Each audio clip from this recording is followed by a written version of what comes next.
Исәнмесез, эфирда яңалыклар чыгарылышы, студияда Лилия Гатина таба койбір темалар турында. Кыр эшләре башланыр алдыннан әзерлекләр турында һәм шикәр он белән бәйле ажиотаж турында сөйләштеләр. Энергетик мәдәният йортында Тукай районы алдынгы хезмәткәрләре слеты узды. Шолда җылылык трассаларының 50%-тан артыгы начар хәлдә, проблеманы ничек хәл итеп була? Йоршалда Татарстандагы иң зур мәчет төзелеше дәвам итә. Нинди эшләр инде башкарылган һәм 2022 елда ниләр башкару планлаштырыла? Татарстанда соңгы тәүлектә коронавирус инфекциясы йоктырының 638 яңа очрагы ачыкланган. Татарстан Республикасы Сәламәтлек саклау министрлыгының матбугат хезмәте хәбәр иткәнчә, 86 кеше хастаханәгә озатылган, 18 яшькә кадәрге балалар 133 кеше дип искәртеләр ведомствода. Иң күп авыручылар Казанда 244 кеше һәм Яршалыда 64 кеше. Шулай итеп 11 мартка Татарстан буенча 129,356 терелгән, 106,681 узган тәүлектә. Барлыгы 2,475,099 кеше вакцина ясаткан, аның икенче компонентын 1,925,721 кеше алган. Ревакцинацияны 258,551 кеше узган. Татарстанда Спутник М вакцинасының икенче партиясы кайтты. Ул 12 яшьтән алып 17 яшьтәге яшүсмерләр өчен билгеләнгән иде. Беренче партиядан 2000 яшүсмер файдаланган. Барлыгы шифаханәләргә 2880 доза юнәлдерелгән иде. Хәзер исә Татарстанга тагын 1000-гә якын яңа доза кайтты. Бу хакта матбугат конференциясендә Татарстан Республикасы Сәламәтлек саклау министры урынбасары Владимир Жавренков хәбәр итте. Энергетик мәдәният йортында Тукай районы алдынгы хезмәткәрләре слеты узды. Чарада Татарстан авыл хуҗалыгы һәм азык-төлек министры Марат Җәббаров та катнашты. Ул фермер продукцияләре белән танышты. Кыр эшләре башланыр алдыннан әзерлек чаралары хакында сөйләде. Хәтта шикәр, он белән бәйле ажиотажга карата аңлатма да бирде. Тукай районында зур предприятиеләрдән тыш кеше йөзләп фермер хуҗалыгы бар. Ел сайын алар Татарстан халкын үз продукцияләре белән тәэмин итеп тора.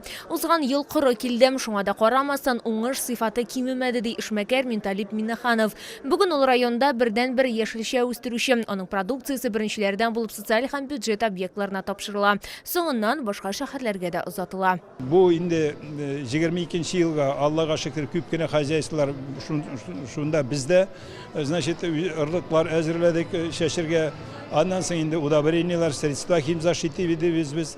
Аннан соң инде, значит, минеральный удобрениялар дип әйттем. Вот, шуларны, значит, әзерлек бара, инде ГСМ апкатып куйдык, Аллага шөкер.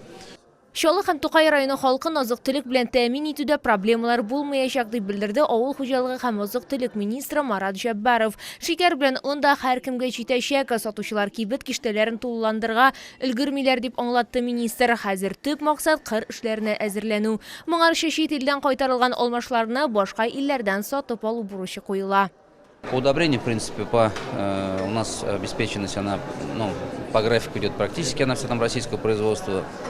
Посредством защиты растений будут определенные проблемы есть, но сегодня мы не ищем, сегодня мы уже ведем обсуждение с теми странами, с дружественными странами, которые нам будут поставлять.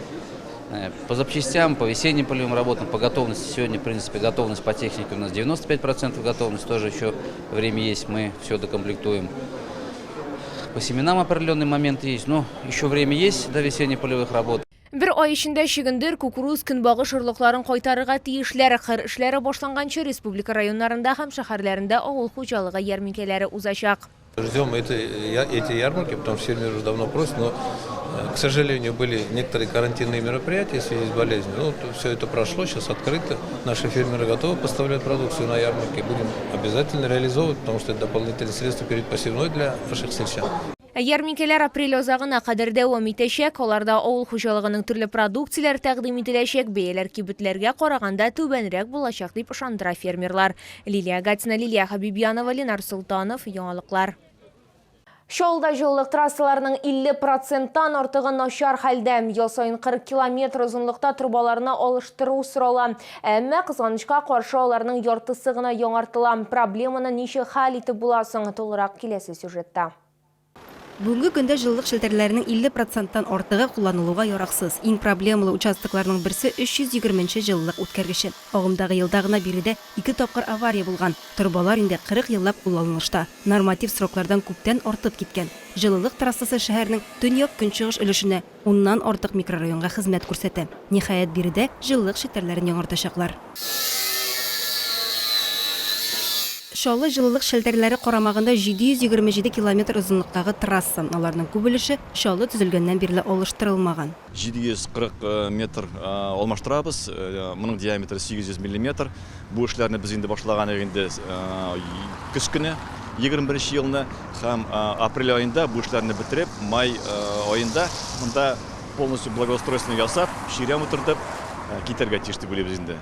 Шалда жылылык шелтерләре тулысынча яңартылмаган. Бу тарифлар белән дә бәйле. Әйтик, соңгы 6 елда жылылык өчен тариф 2%-тан артмый. Инфляция дәрәҗәсеннән түбәнрәк. Шуңа күрә 30-40 километр урынына 15-20 километр араны гына ремонтлап була. 22 елга безнең 15 чакрым жылылык шелтерләре алмаштыруга планлаштырылган инде. Ләкин бу да гына безнең проблема дип әйтергә кирәк. Хәзерге көндә материалларга бәяләр үсәләр. Монда инде трубаларга дагы инде, задвижкаларга дагы, бетон лотоклар дагы, блоклар дагы. Шуңа күрә без уйлыйбыз инде әзрәк корректировка булырды. Тарифлар мәсьәләсен хәл итү халыкның жылылык өчен түләве буенча да чаралар күрелергә тиеш дип саный Шалы жылылык шелтерләре директоры. Әлеге проблеманы федераль программалар кысаларында бәлки хәл итеп булырды юл. Шалы мэры Наил Мәхтиев әлеге проблеманы хәл итүдә ярдәм сорап, Татарстан президенты Рөстәм Миннехановка мөрәҗәгать итте. Шәһәр башлыгы жылылык шелтерләрен төзекләндерүдә республика программасы кирәклеген ассызыклады. Лилия Хәбибҗанова, Эльмира Гайнетдинова, Ленар Султанов, Яңалыклар.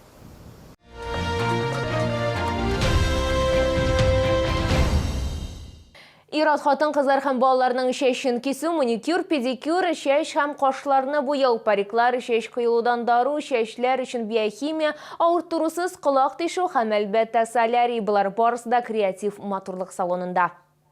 Стрижки – мужские, женские, детские, маникюр и педикюр, окрашивание бровей и волос, парики, ампулы от выпадения и биохимия для волос, безболезненный прокол ушей, солярий. Салон красоты «Креатив», Новый город, 2918 и 1203.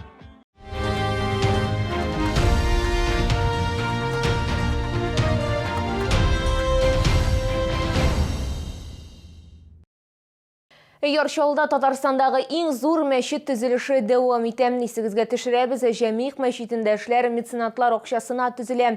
Нинди эшләр инде башкарылган һәм 2022 елда ниләре башкару планлаштырыла, хәбәрчебез материалында.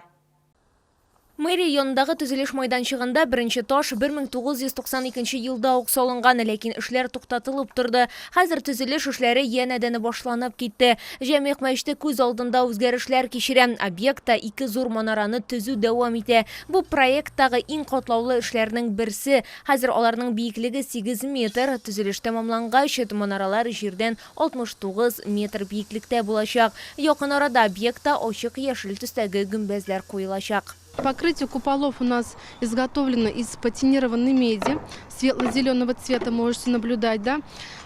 Купола будут венчать улемы с полумесяцем, которые изготовлены из нержавеющей стали. Кирпич салу буенча да эшләр дәвам итә. Бүгенге көндә ташчылар беренче катта эшли. Фасадны төзү эшләрен бу айда тәмамлау планлаштырыла. Исегезгә төшерәбез, Җәмигъ мәчетен төзү меценатлар акчасына башкарыла. Кешеләр булдыра алганча ярдәм күрсәтә. Төзелештә эшлиләр, эшчеләргә ашарга китерәләр, мәгълүматлар тараталар. Каменщиклар эшләй 13 кеше. Монолитчиклар монда 10 кешеләр эшләй. Но Шаллыда теге булышучыларда, ниләрдә, мәчетләрдән киләләр, менә чиста тартырган итәргә кешеләр килә. Монда кеше санын әйтеп булмый, монда выходнойларда 20-25 лап кеше җыела, менә булышырга киләләр. Җәмигъ мәчетен якындагы 5 елда төзү бетерү планлаштырыла. Бу урын дини объект кына булып калмаячак. Бирдәге якын тирә майданчык үзгәртеп корыла, ял итү урыннары булдырыла, ә мәчеттә экскурсияларда үткәрү күздә тотыла. Лилия Гатина, Айдар Мусин, Яңалыклар. Бу сезгә җиткерәсе соңгы мәгълүматыбыз иде. Мин Лилия Гатина сезнең белән сау булашам, исән-имин булыгыз.